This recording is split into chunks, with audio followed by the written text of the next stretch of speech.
पंकजा मुंडे यांच्या प्रमुख उपस्थितीत भाजपच्या वतीने विजय संकल्प रॅली काढण्यात आली।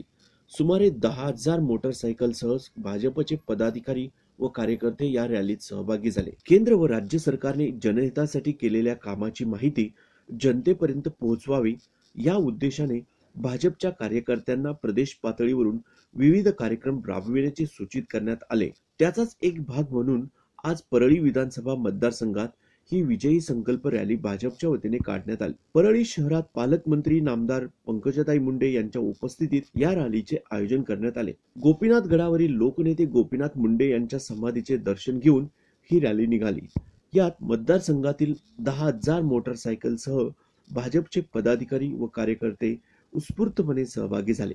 ही रॅली गोपीनाथ गड येथून निघून तळेगाव, टोकवाडी, डॉक्टर श्यामाप्रसाद मुखर्जी उड्डाण पूल, आर्य समाज, राणी लक्ष्मीबाई टॉवर, गणेश पार्क, आंबेवे स्थळ, Puna tower, station road, Ek Minar Chowk, bus stand, Yogesh garden, Pankaja Munde यांचे कार्यालय, शिवाजी चौक, वडार कॉलनी मार्गे वैद्यनाथ मंदिर येथे या रॅलीचा समारोप झाला।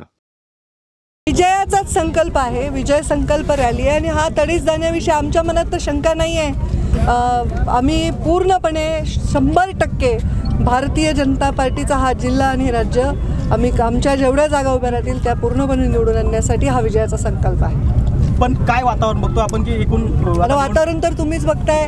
गेल्या 2-3 आठवड्यामधले आमचे कार्यक्रम आणि समोरच्या विरोधकांच्या कार्यक्रमांची परिस्थिती आणि आमच्या कार्यक्रमाची गरिमा या दोन्हीतलं अंतर। मुंडे साहेबांचा बालेकिल्ला। Bureau report, Godatir news, Parli.